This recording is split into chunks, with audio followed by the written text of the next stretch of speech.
युद्ध के मैदान में हमेशा भारत की तुलना पाकिस्तान और चीन के साथ की जाती है। इन दोनों ही देशों के साथ हमारा मुकाबला पहाड़ों पर है और वहां के दुर्गम इलाकों में उसी का पलड़ा भारी होता है जिसका तोपखाना दमदार हो। डीएनए में कुछ वक्त पहले हमने आपको एक रिपोर्ट दिखाई थी जिसमें हमने आपको बताया था कि कैसे हमारी सेना के पास मौजूद तोपों में अब जंग लग चुका है। हमने आपको ऑन द स्पॉट रिपोर्टिंग की मदद से भारत के तोपखाने की तस्वीरें भी दिखाई थी जिसमें हमने आपको ये जानकारी दी थी कि भारत के तोपखाने की हालत इस समय बहुत खराब हो चुकी है और 30 वर्षों से हमारी सेना नई तोपों के लिए तरस रही है। लेकिन कहते हैं कि अंत भला तो सब भला। देर से ही सही भारतीय सेना की तोप वाली कमी का परमानेंट इलाज शुरू हो गया है। आज अमेरिका से 2 M777 ultra light weight field howitzer तोपें भारत पहुंच गई। जल्द ही अमेरिका से ऐसी 23 और तोपें भारत आएंगी। अमेरिका और भारत के बीच हुए समझौते के मुताबिक भारत को कुल 145 होविट्जर तोपें मिलेंगी। इनमें से 25 तोप अमेरिका से भारत आएंगी जबकि बाकी की 120 तोपों को भारत में ही बनाया जाएगा। अमेरिका और भारत के बीच ये डील करीब 3000 करोड़ रुपए की है। जो तोपें भारत पहुंची हैं उन्हें पहले इसी वर्ष जून में आना था, लेकिन ये तोपें तय वक्त से पहले ही भारत पहुंच गई और ये बड़ी खुशी की बात है।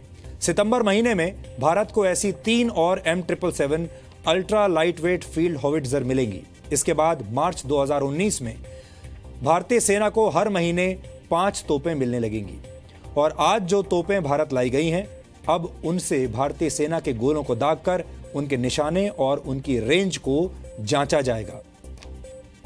भारत ने आखिरी बार आज से करीब 31 साल पहले स्वीडन से बोफोर्स तोपें खरीदी थी।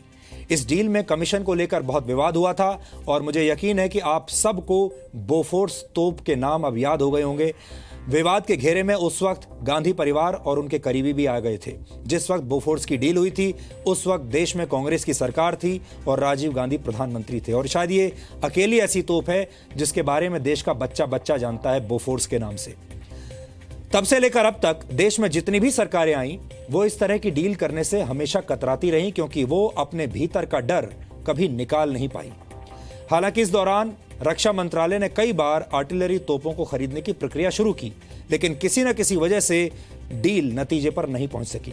लेकिन जून 2016 में भारत सरकार के रक्षा मंत्रालय ने ऐलान किया कि जल्द ही अमेरिका से 145 होविट्जर तोपें खरीदी जाएंगी। इसके बाद 17 नवंबर 2016 को कैबिनेट ने इस समझौते को मंजूरी दे दी और 30 नवंबर 2016 को भारत ने अमेरिका के साथ फॉरेन मिलिट्री सेल के जरिए ये तोपें खरीदने का समझौता किया। ये तोपें भारतीय सेना की नई माउंटेन स्ट्राइक कॉर्प्स के लिए एक खास हथियार होंगी क्योंकि इस किस्म की तोपें पहाड़ों में होने वाली लड़ाई में बहुत कारगर साबित होती हैं। आज हम दिल्ली से लेकर कारगिल तक भारत की तोप वाली ताकत का डीएनए टेस्ट करेंगे और यह भी समझने की कोशिश करेंगे कि हथियारों के मामले में आत्मनिर्भर होने की दिशा में भारत किस तरह अब आगे बढ़ रहा है। ये डीएनए टेस्ट देखने के बाद आपकी एक्स्ट्रा नॉलेज में बहुत तेजी से इजाफा होगा।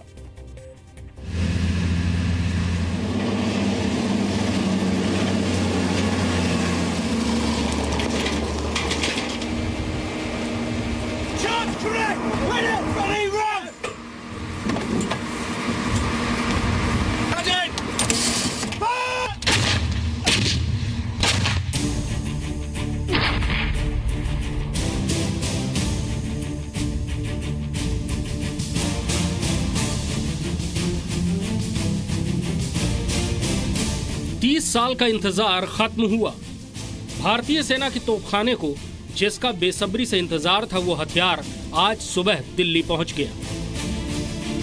यह है अल्ट्रालाइट होविट्जर M777, 155 मिलीमीटर की वो आर्टिलरी गन जिसने हर मैदान फतह किया है। अब यह भारतीय सेना की शान बनेगी।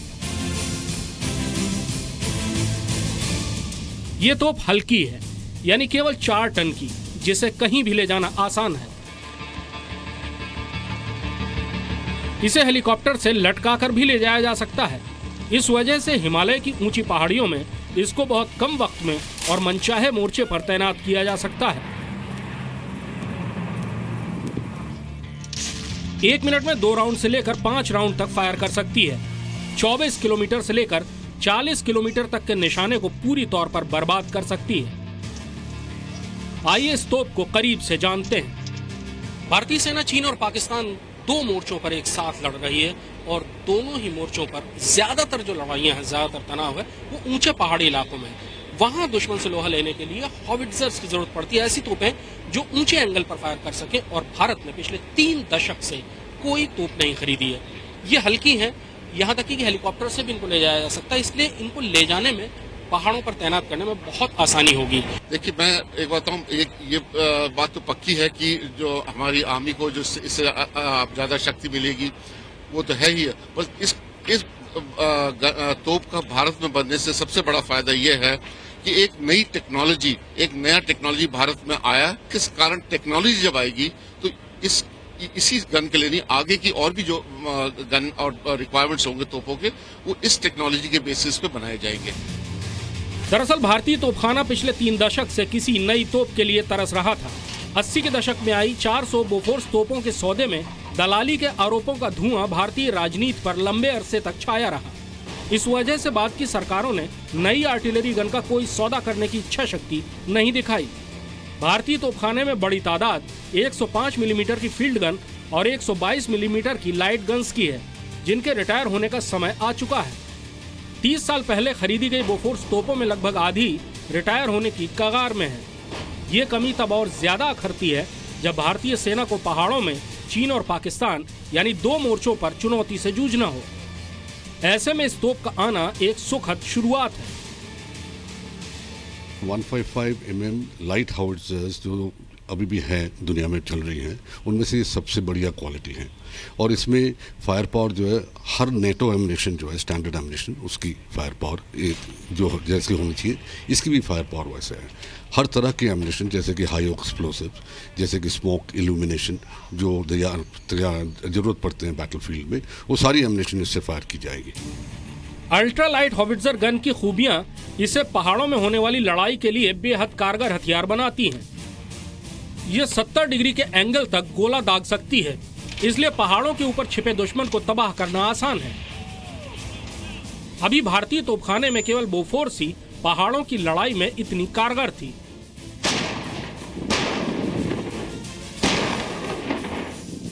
और करगिल की लड़ाई में बोफोर्स की मार पूरी दुनिया ने देखी थी। MM-FH-77 BA2 जिसे बोफोर्स के नाम से जाना जाता है।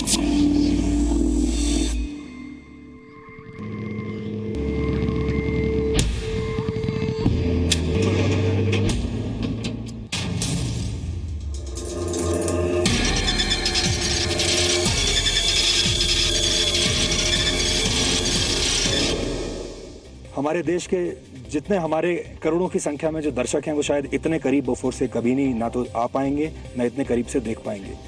इसकी बैरल के बारे में हम बात कर रहे थे कि इसकी जो बैरल है वो 70 डिग्री तक खड़ी हो जाती है। बैरल आपको बताते हैं, देखिए ये बैरल है जिस वक्त आप देख रहे हैं, ये 70 डिग्री तक ऊपर चली जाती है, जो कि कहते हैं कि बहुत मददगार साबित होती है इस तरह की फाइट्स में।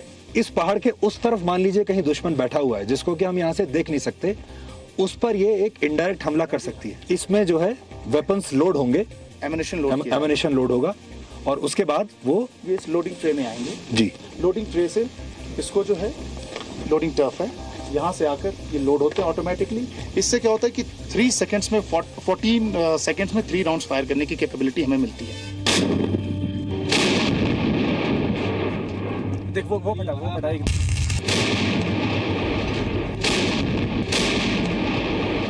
बोफोर्स का ये डीएनए टेस्ट कंप्लीट नहीं होगा जब तक हम आपको ये नहीं बताएं कि बोफोर्स जब अपने दुश्मन को बर्बाद करती है तो कैसे करती है और बोफोर्स का एम्यूनिशन क्या होता है। तो इस वक्त आप देख रहे हैं, ये बोफोर्स के अलग अलग तरीके के एम्यूनिशंस हैं। इस शेल का वजन जो है तकरीबन 42 kgs है, और ये जो है दुश्मन को एयर बस्ट मोड में भी फायर करके या ग्राउंड बस्ट मोड में फायर करके डिस्ट्रॉय किया जाता है।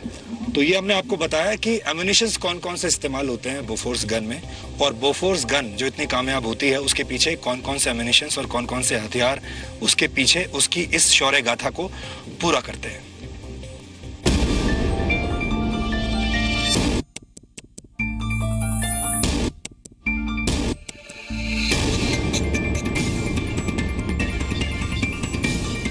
सन 2021 तक सभी 145 तोपों को भारतीय सेना में शामिल करने की योजना है। 2 तोपों की पहली खेप तय समय जून से महीना भर पहले आने की वजह से उम्मीद है कि पूरा इंडक्शन समय से हो जाएगा। भारतीय सेना को इन तोपों का इंतजार इसलिए खास तौर पर है क्योंकि ये तोपें भारत की पहली माउंटेन स्ट्राइक कोर का सबसे भरोसेमंद हथियार होंगी। तोपखाना मैदान जंग का खुदा कहलाता है और काफी लंबे अरसे से भारतीय सेना इस खुदा के बगैर ही हर मोर्चे पर जूझ रही थी। 30 साल का वक्त बहुत लंबा होता है और इस लंबे अरसे में पैदा की हुई कमी को दूर करने में भी लंबा वक्त लगेगा। बहरहाल शुरुआत हुई है और ये एक अच्छा संकेत है। Krishna Mohan Mishra, Zee media, Delhi. International Court of Justice में भारतीय वकीलों की तर्क वाली तोपें गरजी और भारत जीत गया। इसी तरह जब युद्ध के मैदान में भारत की ये होविट्जर तोपें बरसेंगी तो भी भारत ही जीतेगा। इसलिए पाकिस्तान जैसे देशों को अपनी हदों में रहना चाहिए।